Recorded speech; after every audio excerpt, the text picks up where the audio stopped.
If you can't even do household chores properly, get out of here now! Being forced to sit, I had no choice but to endure my mother-in-law's harsh criticism. My mother-in-law looked at me in a very strict way. James and I will be here for our mom, so we don't need you. All you do is look tired and complain all the time, despite just being a freeloader. Even Linda, my sister-in-law, who never helps with household chores, would say something similar in a cold way. Wait a minute, James, your mother and your sister are being too terrible. I've been trying my best. I sought help from James, but he blamed me too. Mom and Linda are right. I don't need a wife who doesn't do household chores. I've gotten close to a new part-timer recently. I don't need you anymore, so pack your things and leave. Shocked by those words, I was at a loss of words.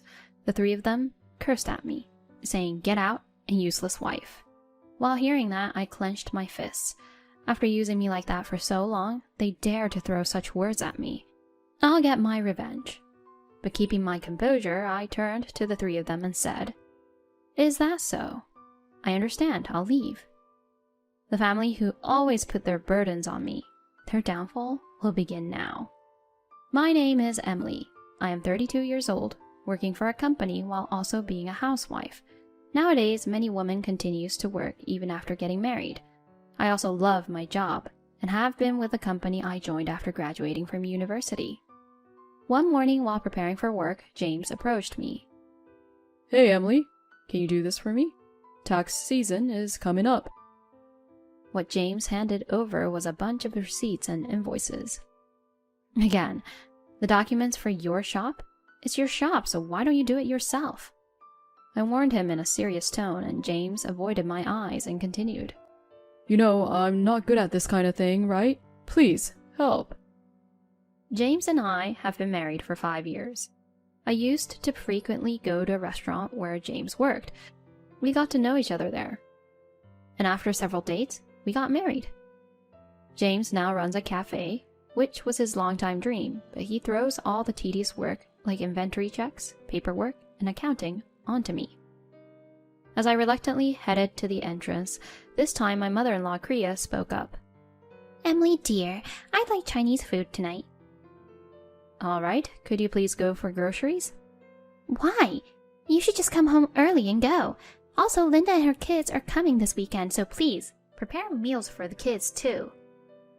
Okay. Feeling that if I talked more I might be burdened with more tasks, I nodded at my mother-in-law's words and quickly left the house. I hoped to live just with James after marrying him, but James suggested, My dad has passed away and my sister got married. I'm worried about leaving Mom alone. Since our family home is big, let's live there. As a result, we began living with my mother-in-law in James's family home. But she's not good at household chores. The state of the house when we first moved in was quite shocking.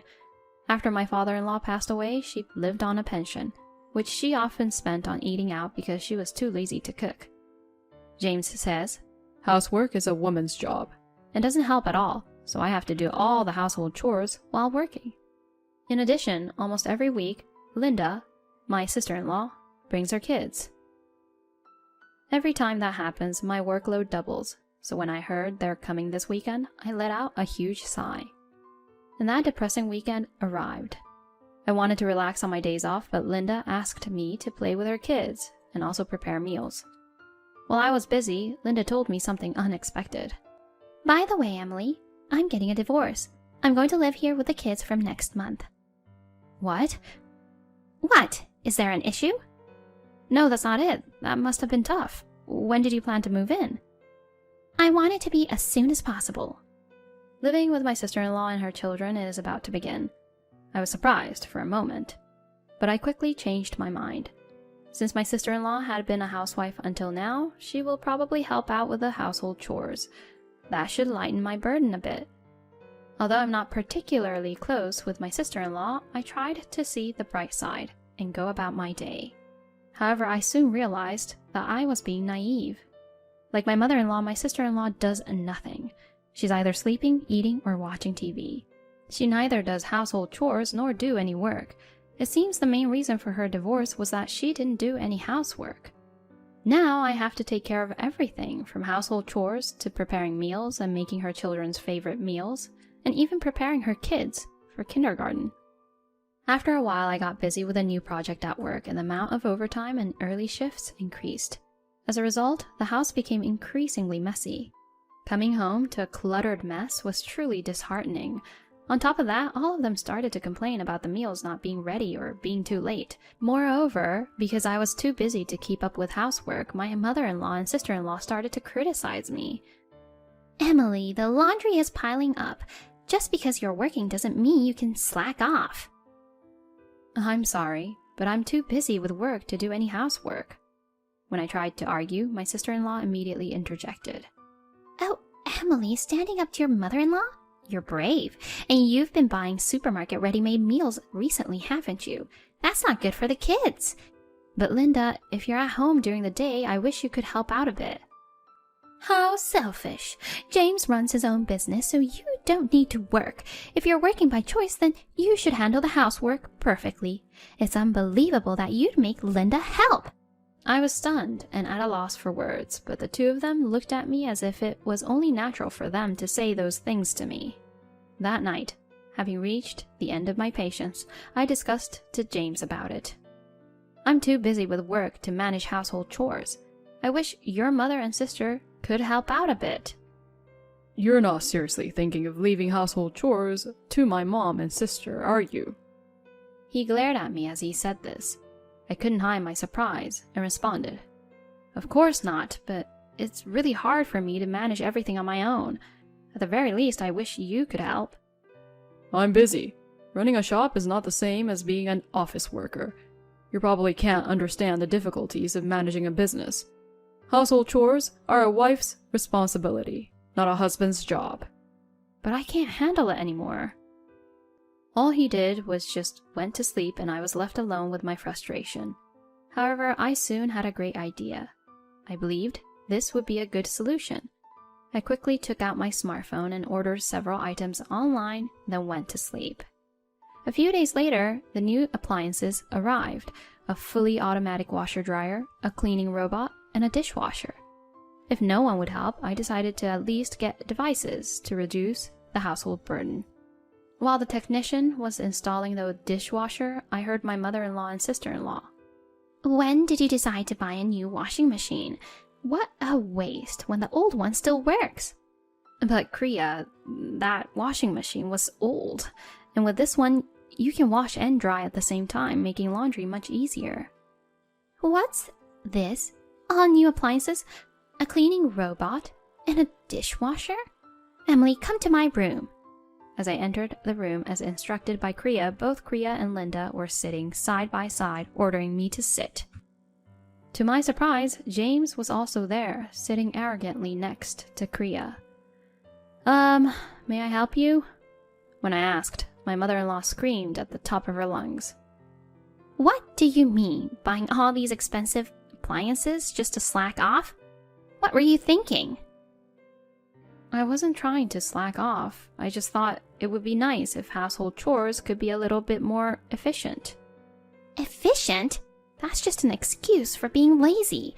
People nowadays rely too much on machines. It's frustrating." My sister-in-law also interrupted the conversation. "Really, Emily? You even bought these luxurious items. The appliances at home were still usable. Just because James does his own business doesn't mean you can be extravagant." My sister-in-law glared at me with a cold look, and next to her, James nodded in agreement. "But, You're so lazy, and it's really infuriating. Why can't you just handle the household chores properly?" Although I kept quiet at my sister-in-law's words, deep down I didn't want to be scolded by her. Annoyed by my silence, my mother-in-law raised her voice.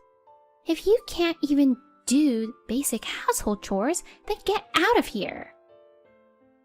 Shocked by her words, I looked towards my mother-in-law. My mother-in-law is looking at me with a cold, strict look. "James and I will be there for our mother, so we don't need you. You always have a tired look on your face and do nothing but complain, you freeloader." My sister-in-law said that with a sigh. "Hey, wait, James." Both what Linda and Kriya said is too harsh. I've been trying so hard all this time. I looked to James for his support, but he too criticized me. What my mom and sister say is right. We don't need a wife who can't even do household chores properly. I was taken aback and stared at James, but he continued with a smirk. I own a business, so I can decide how to spend my money. I don't need a wife who uses it for her own pleasure and buys whatever she wants. Why would you say that? Plus, right now, things are going well with a new part-time girl that I've been seeing. Unlike you, she's cute and straightforward. I don't need a gloomy person like you anymore. Pack up and leave. Shocked by his words, I was at a loss for words. The three of them looked down on me, saying, "Get out, and useless wife." Hearing their words, I looked down and clenched my fists tightly. After using me for so long, how dare they say such things like that? I'll get back at them and drag them to hell. However, I didn't let out my honest feelings and addressed the three of them. "Is that so?" "Understood. I'll leave." Finally got it, huh? It'll be so refreshing without the useless wife around. I stood up without a word and placed something I took from the living room drawer on the table. "James, let's get a divorce." It was the already signed divorce papers. Exhausted, I had prepared the divorce papers as my last resort. So you had this prepared? Well, fine. I'll sign it right away. It won't matter to me even if you regret it later. James signed the divorce form with a smug smile. I quickly packed my things, clutching the divorce papers, and moved to an apartment that same day. Not one showed up to see me off as I left the front door. Later on, I submitted the divorce papers immediately and rented a new apartment under my name. Around the same time as the divorce, I accepted a promotion I had declined due to household reasons, and was finally promoted to section chief. Achieving the promotion I had dreamed of, I became more dedicated to my work. My work went on, uninterrupted by anyone. It was more than satisfying and comforting. I think it was about a week after I left that house. I saw several missed calls from my ex-mother-in-law on my call history. But I was busy with work, and above all, I didn't want to deal with those who had insulted me. So I kept ignoring the calls from my ex-mother-in-law. Then, a year passed. On a day off while relaxing at home, I received another call from my ex-mother-in-law. I thought maybe it's time to settle this issue and decided to answer the call. "Hello? What's up?" Oh, Emily, you finally picked up. Ignoring me for over a year, how cruel. "What do you want?" Well, how are you doing lately? How's everything?" I replied nonchalantly to my ex-mother-in-law's probing voice. "I'm living in my own apartment now. Got a promotion, a raise, and everything is going smoothly." Oh, that's good to hear. By the way, would you consider coming back and living with us again? With her sweet tone of voice, I cautiously asked, "Why now?" We're running out of money, so could you come back? With a smirk, I said, "Oh, I heard James's cafe only made a profit of about $1,000, and neither you nor your daughter is working, so it's no surprise." You knew about it? Actually, the cafe James runs only made about $700 a month. I was in charge of accounting, so I knew. However, James wasn't aware of this since he was just acting almighty without doing any actual work. Of course I did. He pushed all the accounting and procurement onto me. I had no idea. I didn't even know you were contributing so much to the household, and you're a manager at a major company? Yes, I was putting in over $3,000 a month for living expenses. That's how I supported everyone's lifestyle. In reality, since the cafe's sales were almost non-existent, I was mainly supporting the family with my salary. After I left, it seemed James realized they couldn't live without my income. Emily, can you come back to us? By the way, how's James's cafe doing? Ignoring her plea, I asked. His cafe might have to close next month. All the part-time workers have quit too. Well, that's something I expected. With such careless management, it's impossible to keep a business going. Besides, with his high pride and lack of work ethic, no woman would ever want to be his partner. As I chuckled, my ex-mother-in-law was at a loss for words. Anyway, I have things to do. But she quickly continued after saying, After you left, Emily, the house has been a total mess. What do you mean by a mess? According to my ex-mother-in-law, the house has been in chaos since the person who used to do all the house chores left. My sister-in-law has kids, and since no one is tidying up, the house is always in a huge mess. No one cooks, so they have no choice but to eat out, which is also expensive. They also said that the washing machine is broken, but they don't have the money to buy a new one. If only you had left your appliances, things might have been a little better. My ex-mother-in-law muttered.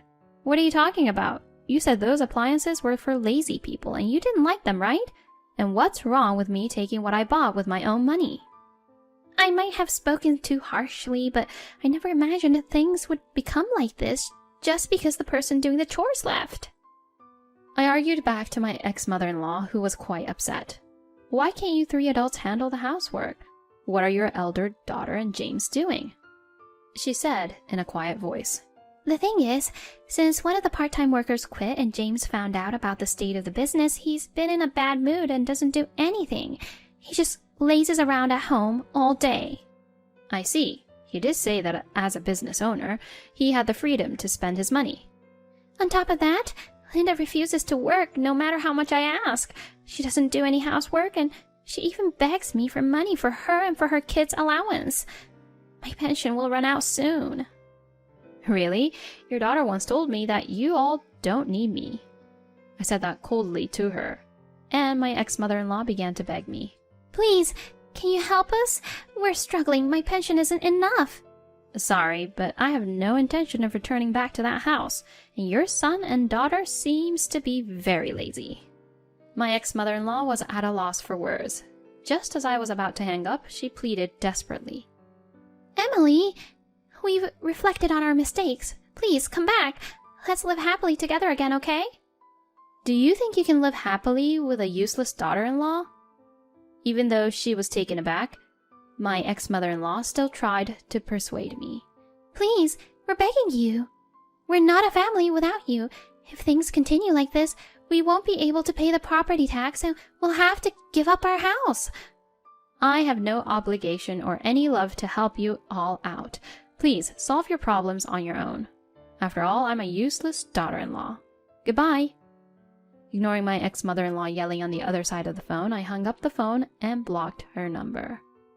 Relaxing in a clean room with a cup of coffee, I smiled. 3 months passed. I happened to pass by the cafe James used to run and saw that it was now vacant. It seemed he had really closed his shop. When I checked their house, a sold sign was up. According to a neighbor I happened to meet, the three of them sold the house in a rush and are now living in a cramped apartment nearby, leading a poor life. Loud voices of their constant arguments were heard, and unpleasant smells of trash have led to continuous complaints from their neighbors. It's just like what they'd do to not try to improve their situation at all, even after being in such circumstances. I looked at my ex-in-law's house emotionlessly and left. I've been working hard ever since. Recently, a trustworthy colleague confessed that he admires my hard work. We've started dating with marriage in mind. Maybe I'll remarry soon. This time, I strongly hope to find true happiness.